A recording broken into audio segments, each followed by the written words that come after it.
the creative journey. It's easy to get lost, but don't worry, you'll lift off. Sometimes you just need a creative pep talk.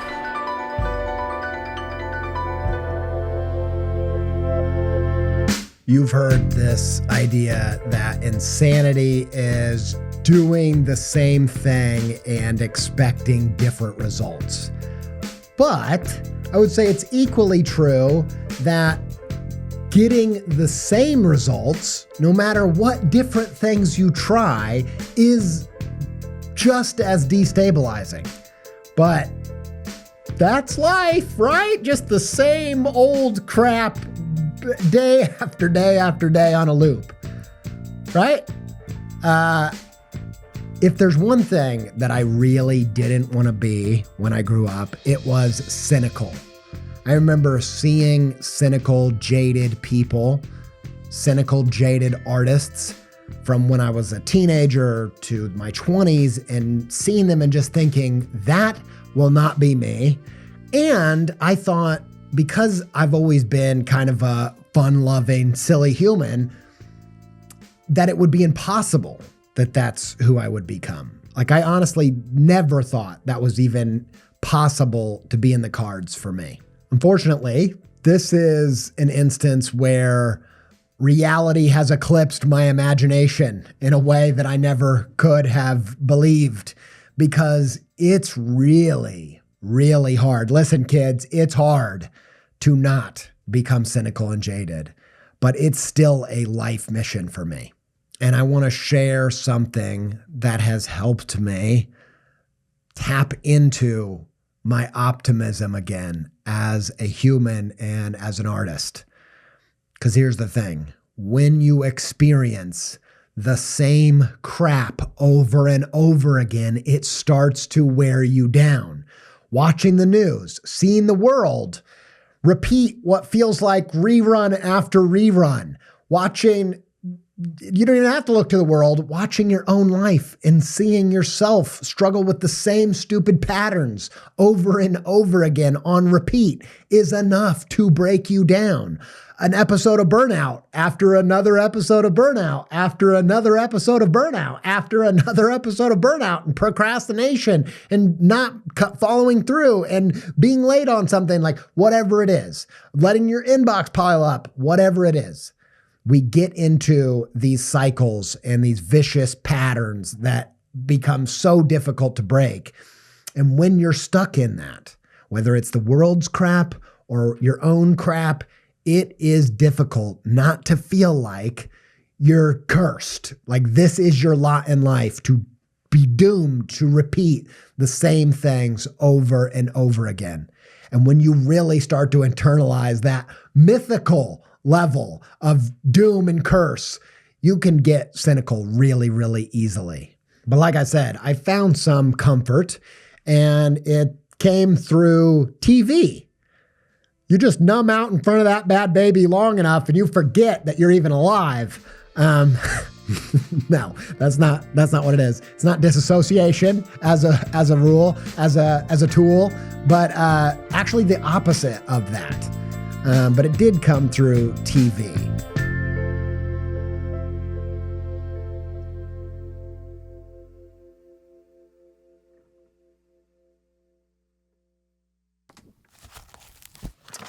Okay, so this bit of optimism that I have regained did come through TV. It came through specifically the TV show Severance.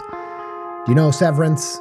I feel like it's, a pretty popular show, so you probably heard of it, even if you haven't seen it. It's on Apple TV, and I want to talk a little bit about it, but don't worry, no spoilers. I'm not going to talk about anything that you wouldn't know from watching like the teaser trailer, just the premise of the show I want to just touch on. If you haven't seen it, Severance, it's a show by director, Ben Stiller's the director. The star is Adam Scott. So got a huge star-studded cast that I'm not even going to go into right now. But the idea of the show is Severance is this operation that the characters on the show undergo to sever their work life from their home life. and they sever their brain just like with a little device in there. That means when they go down the elevator at work, they forget who they are in real life and they become their work version of themselves. And their work version has no idea who they are on the outside. Their outside version has no idea who they are on the inside. They don't know the work they're doing. And it's kind of this allegory for disassociation at your job in the name of work-life balance. Now, it's much more than that, but I'll leave it there. That's the idea. It's a sci-fi premise, kind of magical realism almost, where you cut yourself off from the work you and you live in each other's subconscious without any knowledge of the other one. So they just started releasing episodes of season 2 after 3 years since the end of season 1. And since it has been a long time, we thought we would revisit watching the episodes. And then also in that time, our oldest kid got old enough to watch it. So we thought we'll watch season 1 all over again. And I'm glad we did because I forgot almost everything from it. But as we're watching through episode by episode, even the first episode, you know, when you're rewatching something, you get totally different thoughts than the first time. And as I'm watching this first episode and I'm thinking, man, with this cast, you know, the first episode's almost an hour long. Like the sets are crazy. With all of this one episode is like big enough that it could be a movie. And I thought, that's just kind of how awesome it is. But then I thought, we're lucky. Or rather, Mark S., the main character that's played by Adam Scott, he's lucky that this isn't a movie. Because in episode 1, like all episodes, the first episodes of shows, this character doesn't change at all. There's almost no development. Who he is at the start of episode 1 is who he is at the end of episode 1. And so Mark S. is lucky that episode 1 wasn't a movie, because if it was, it would be a tragedy. When a character fails to develop, fails to learn throughout the duration of a movie, it's a tragedy. And so the fact that Mark S. has more episodes left in this show means that he has more chances to deal with this problem in a different way. That episode after episode after episode is not a curse of the same problem over and over again. It's a type of grace because he's getting a chance to be inventive, to try different things, to do whatever it takes to become the kind of person that can get through these problems and these obstacles that are so persistent that pop up over and over again. As long as this show is still going, he has another chance to develop his character. And this is the thing that we love about TV. We all say it, whether it's Game of Thrones or The Sopranos or Breaking Bad or Severance. What we love about TV is that they have the time to really thoroughly develop characters. They get a bunch of chances to deal with this problem.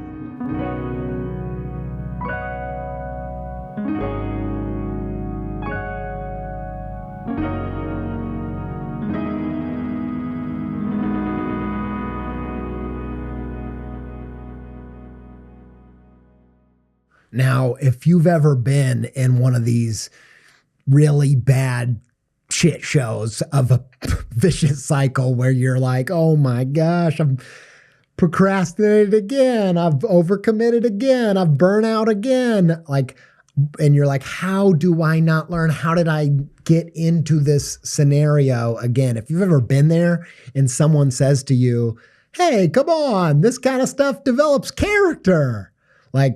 I don't know about you, but I roll my eyes harder than a Audi on a one-way elevator trip out of Fresh Lumen's hell. Now, that only makes sense if you've seen Severance, but come on, develops character? what does that even mean? Honestly, I still don't fully know. I tried to define it. I don't know. What does it mean to develop character? But as I looked through the lens of a TV character, it started to sound at least more appealing to me as a reward for going through stuff like this. We love really well-developed characters on TV, definitely. But think about it. We also feel that way about people in real life. So in 2020, my grandma passed, and she was one of my favorite humans on the planet. And most people that I know that knew her would say the same thing. Like, she was hilarious. She was equal parts like ornery and sweet. And she just had so many layers, and she had a quick wit. And she was super resilient, had gone through just tons and tons of things. And she was just a brilliant human. And it makes me so sad when I think about her being gone. But if there's one thing that's true about her, is that she went through some episodes. So she had a bunch of kids with a whole bunch of interesting plot lines and really ridiculous in-laws, and just went through episode after episode after episode of stuff. We'll say that. And anyone that knows her would say the same thing about her. I've heard it said 15, 20, 30 times. When the subject comes up about grandma, what they say is, she was such a character. And that's the kind of character that I hope to be. I hope to be, when I'm gone, the kind of person that people say, woo-wee, boy, Andy was a character. Like, that is an aspiration of mine.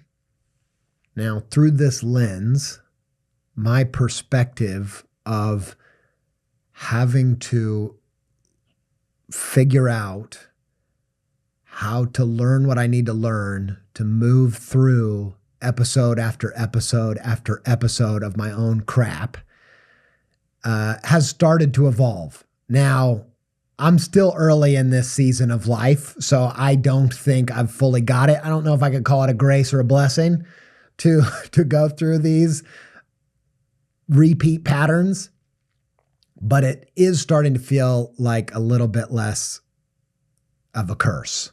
And if there's one thing that Mark S. has inspired me to do, it's to not cut myself off from the work, to not disassociate from it, but to embrace these repeat problems as a reminder that this is the journey that I'm on, that this is the thing that I'm trying to grow past. That if life is giving me this problem episode after episode after episode, this must be the story. This must be the character arc that I'm on. And that I'm glad that this shit show has been renewed enough seasons for me to get another shot at it. So if you're in a human experience, experiencing the same crap over and over again, or a community, or even a country that feels like it's stuck on a bad rerun, I hope that you can get past the test on your sanity and start to see that, yes, it's frustrating that we have to deal with the same crap over and over again, but that it's also a gift that we get another shot of dealing with it in such a way where we get past it. That if this thing's still going, it's not a tragedy yet.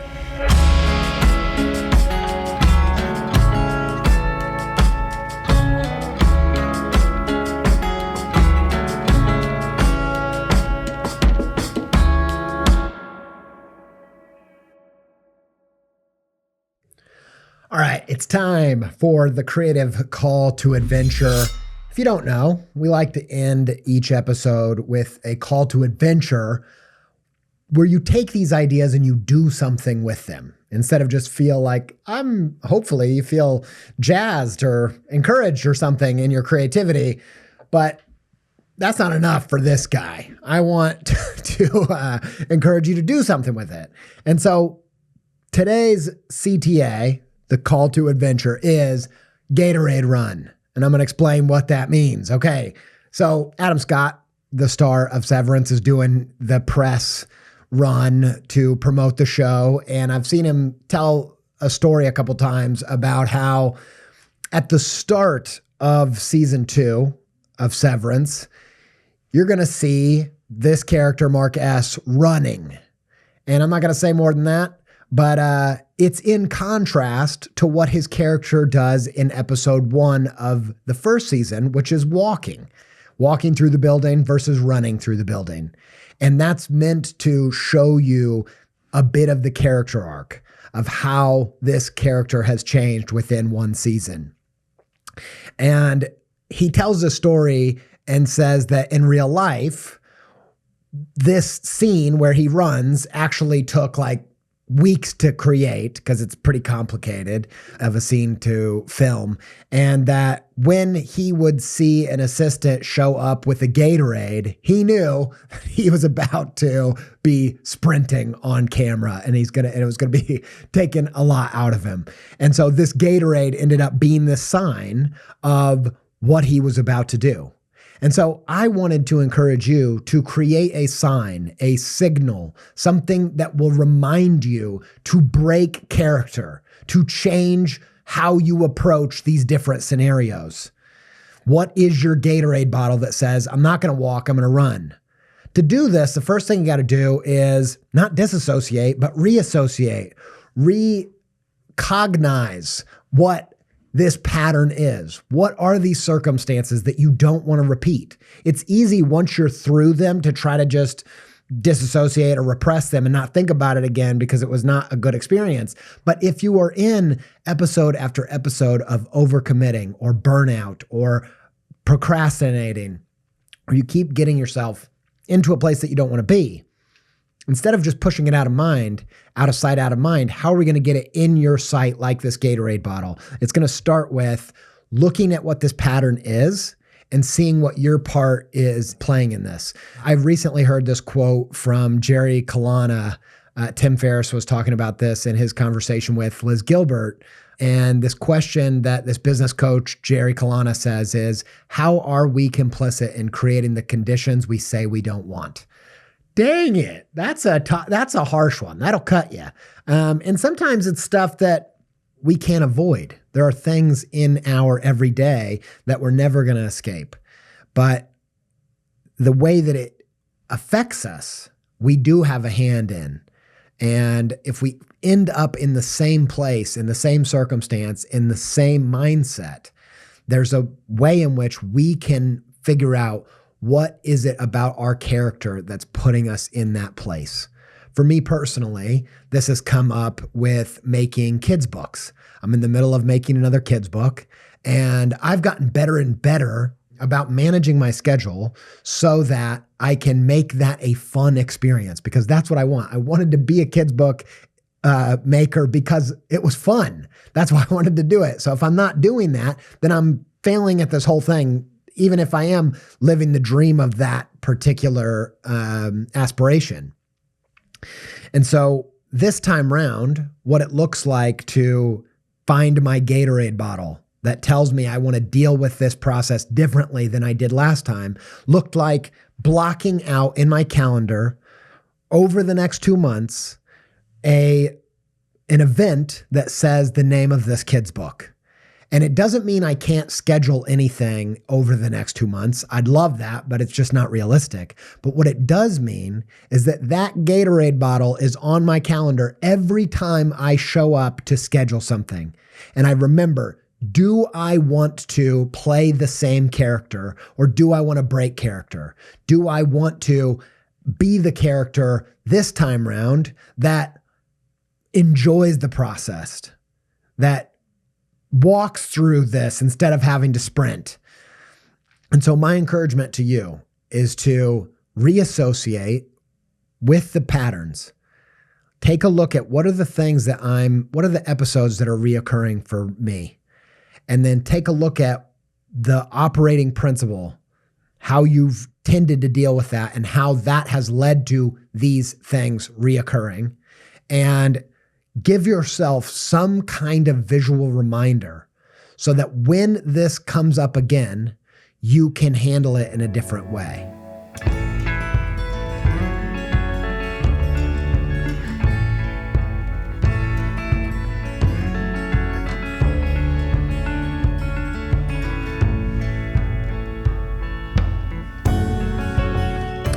Even if you don't want to pause at the moment and revisit the crappy patterns, maybe that sounds like a bit much.